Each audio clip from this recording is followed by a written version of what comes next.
As a spiritual leader in today's modern world, you are also an entrepreneur by default. You effectively run a small business. Now, for many of us, our spiritual training and yoga or whatever else we practice probably didn't contain a lot of business advice. But for you to truly make an impact with the incredible work that you do, you need some business acumen in order to get yourself and your work out there. Today, we'll cover how to utilize and leverage social media as a powerful tool in your business in order for you to make more impact with the work that you do. Welcome to the Modern Mystics Podcast. I'm your host, Alanna Kaivalya, the yoga doctor. I'm here to help you realize your potential as a spiritual leader and elevate your work in the realm of yoga, mysticism, and spirituality. This podcast covers all of our favorite topics: yoga, alchemy, astrology, divination, spirituality, psychology, ritual, and mystical practices, both ancient and modern. Get ready to up-level your status as a modern mystic. So I understand that many of us sometimes shy away from the important business elements of our practice and what we do. One of the things that I tell my students in the Upward Facing Business Academy is that it's important to treat your business as part of your spiritual practice. You can bring your gifts to your business just as you bring it to your students or your clients. And as you do that, your business will thrive just as your students and your clients do. One of the best ways to bring your gifts to your students and your clients and to your business is through social media. Now, many of us use social media for personal purposes, for personal reasons. We connect with friends, with family, we keep up with birthdays, we share moments in life, big transitions, announcements. But this is a much different thing. Utilizing social media for your business is different and separate, and I encourage you to treat it that way. What we want to do as spiritual professionals and experts is to position ourselves as such by treating our social media presence as a business presence.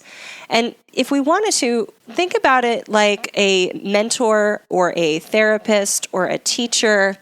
We wouldn't necessarily want to see the teacher's sushi lunch on social media or the therapist's night out at the movies on social media. But what we would love from these people are lessons or inspirations or teachings or insights. That's what we look for from our professionals. So for you to embody that role, to take up that spot, means that you'll also do it on social media. So let's go through some of the elements of how to use the power and purpose of social media in your business. Essentially, the way that your social media operates is a direct reflection of your business. So again, that's why I strongly suggest very much separating your personal use of social media from your business use of social media. Now, in a previous podcast, we talked about niching down, and that's really important to understand. So if you haven't listened to that podcast yet, this might be a great time to go back and check out podcasts number 9 and 12. They give you a little bit more of the basics of business, even before you get into your spiritual social media. Because what you want to do on social media is be really clear and be really directed about what you do, about who you serve, about the problem that you solve in your business. This is your one thing. You want social media to specifically reach your tribe, not everybody. This is great news, all right? I feel like this is great news. One thing you definitely don't have to do on social media, one thing you don't have to strive for, you don't have to worry about, is winning the popularity contest. It will not take tens of thousands or hundreds of thousands or millions of followers for you to make the greatest impact possible with your work. What it will take is for the right amount of loyal followers who absolutely love and resonate with what you do. And in order for you to find them, every single time you put out a message on social media, it has to really ring true with your audience because it rings true with your passion, with your niche. So you've got to be really clear on the message that you put out to the world and leverage this message online consistently so that your tribe members will essentially gather around your message. So I have 3 keys for you for social media. Number 1 is that you always maintain message consistency. So again, there is something really special that you offer to the world that no one else can. It's just like your teaching practice, right? Or the way that you put yourself out there with your clients and your students. It's not the best business practice for you to try to be the jack of all trades, but rather to be the master of one thing. You don't have to teach your students anatomy as much as you teach them spirituality if only one of those things really makes your heart beat. I want you to focus on the thing that makes your heart beat, and I promise you that is going to be the key to your success.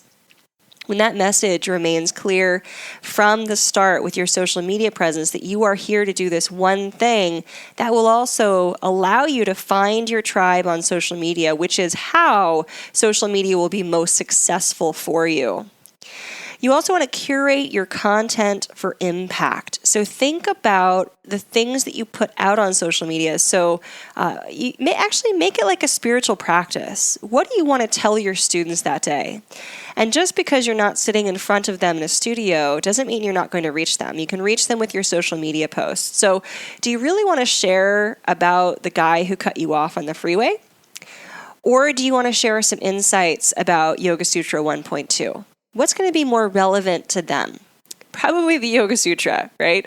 So if you imagine this is a venue for you to do your most powerful work, and it will land with students all over the world, wherever they are. Remember, and the people who love what you do will find you on social media.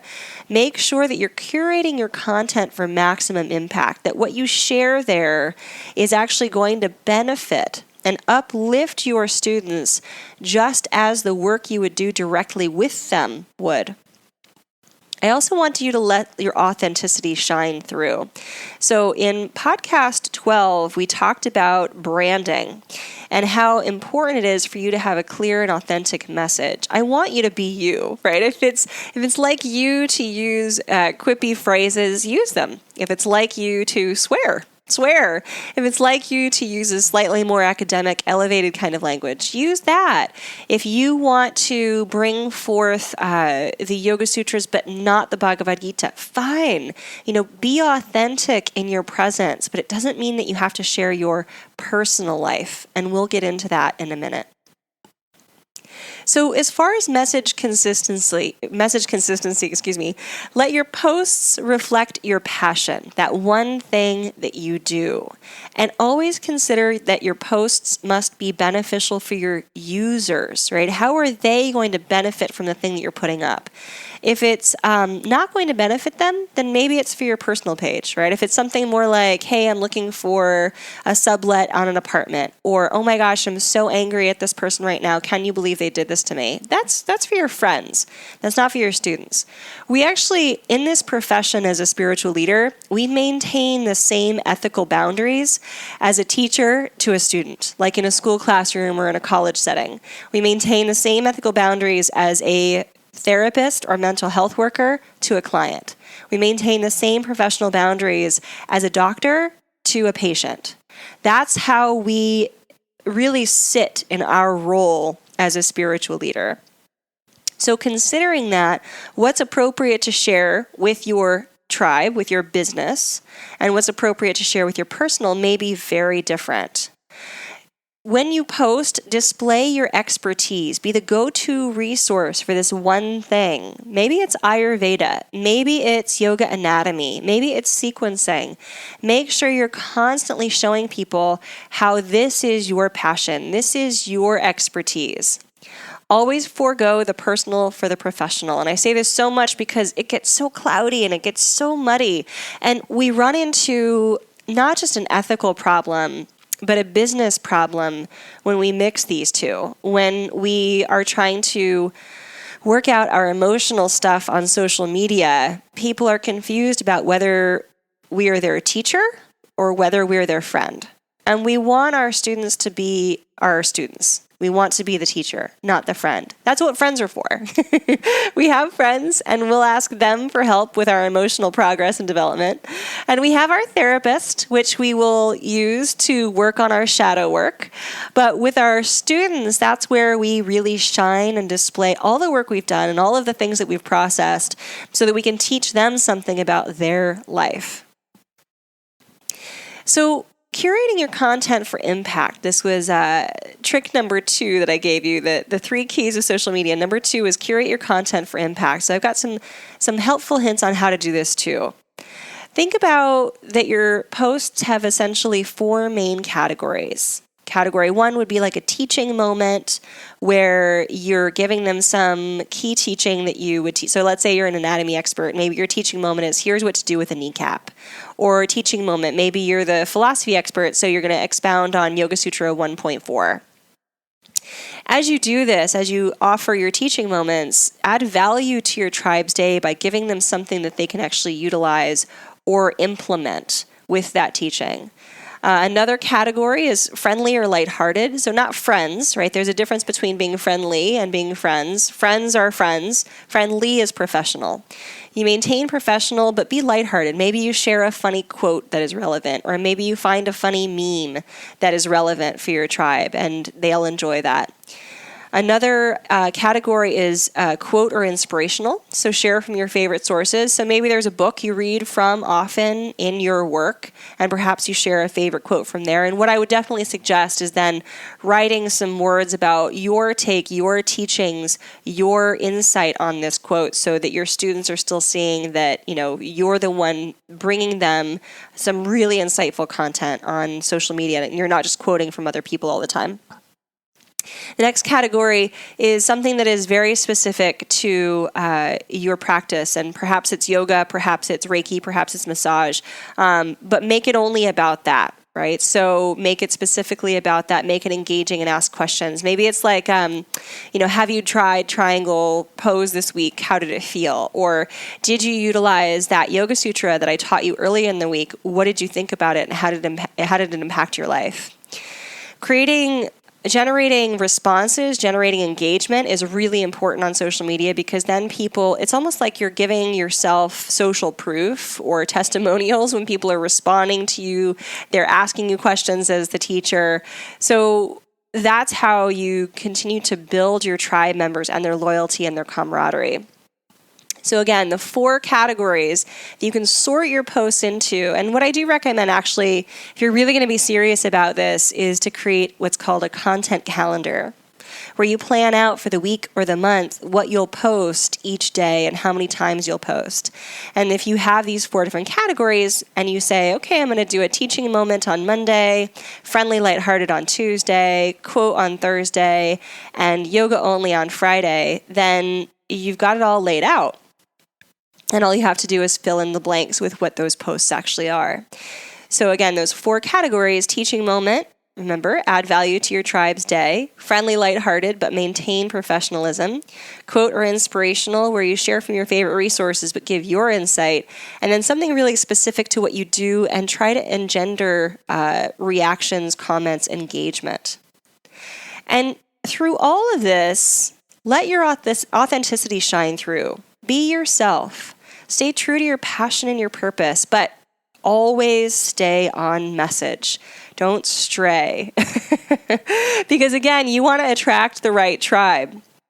And for them to recognize that they have found you, the teacher that they have been looking for, they need to see that consistency. They need to see that you're always talking about apples. If suddenly one day you're talking about oranges, they're going to wonder if they're in the right place. Now, this may already sound overwhelming, but I'm going to help that right now by telling you something very, very true that I want you to hang on to. Choose your platform. Okay, you don't have to be on all of the social media platforms. You may find that your tribe is far more engaging with you on Instagram over Facebook. or on Facebook over Instagram. Or maybe you've done some work on YouTube and you really see some traction there. Whatever platform you decide on, master it. Each of them has their strengths. So Facebook is really about the social connection. One of Facebook's strong points are the groups, the private groups where you can go in and have conversations with like-minded people. And that's something you can really leverage for your business as a spiritual leader. Instagram is all about the beautiful images and the aesthetic of your brand. So your brand should be beautiful. It should be captivating and pleasing to the eye with some insightful captions underneath. Twitter is about short, quippy, right in your face, really quick insights, and YouTube is all about video. So you have to start to look at your use of social media now, or what your tribe has already been engaging or interacting with you on, and take that to the next level. You don't have to be on all of them. You don't have to master all of them. It is more than likely that one of these social media platforms will be where your type of audience resides the most. So find your tribe and stay there. Be in one place so that people know where to find you. And really maximize the benefit of the platform that you use. So stretch into it a bit. If you've just been a social user of Instagram, for example, and you decide that this is the best place for you to be with your business, start doing some research on how to maximize the use of stories or the Instagram TV, or how to use hashtags in order to really become a power user of that platform. Because eventually, once you've built your tribe up enough, and once you've developed your business enough, then you will advertise on that platform. You'll actually do paid advertisement. I know this sounds crazy if this is something you've never thought of or contemplated, but eventually you will need to reach more people than you can do so organically. Organic reach means that people are searching for you and finding you on their own, so they have to kind of know to search for you. Organic reach will only get you so far, and it's never going to be as fast as paid reach. There's going to be a moment where you recognize the ceiling of your organic reach, and you'll switch into paid, and you're going to want to advertise on the platform that you utilize the most. And you're going to be able to maximize that advertising potential if you've already really stretched into that platform and become a power user on it. So think about all of these different ways in which that you can use social media. And remember, think of it as a part of your spiritual practice, but as a part of your business. Your spiritual business is your practice. And this is a way for you to reach your students. You can transform students. You can find new tribe members through the platform that you choose. It's a powerful, powerful mechanism beyond just sharing little facts about your life and connecting with friends. Remember to separate your business and your professional use of your social media platform so that you instill yourself as the expert in your field, and people see you that way. They see you as the expert. So offer value to them, curate your posts, and make sure that you remain authentic on whatever platform you choose. So we're going to be talking a lot more about the use of social media and the growth of your business as a spiritual leader in my highereducation.yoga membership. So if you want to join us and come find many more of your peers who are working on elevating their businesses as spiritual leaders, come check us out. I'll give you a 14-day trial for only $1 when you visit me at highereducation.yoga/trial. And of course, if you're ready to dive in and truly take your business to the next level, then I'd love for you to join my Upward Facing Business Academy, which is where I teach yoga teachers and spiritual leaders how to not just make more impact with their work, but also more income. I look forward to talking with you more in whatever platform you choose to find me on. And if you have enjoyed this podcast, please leave a review, as it helps others to find it. And we need more spiritual leaders today. You know that. And until the next podcast, namaste.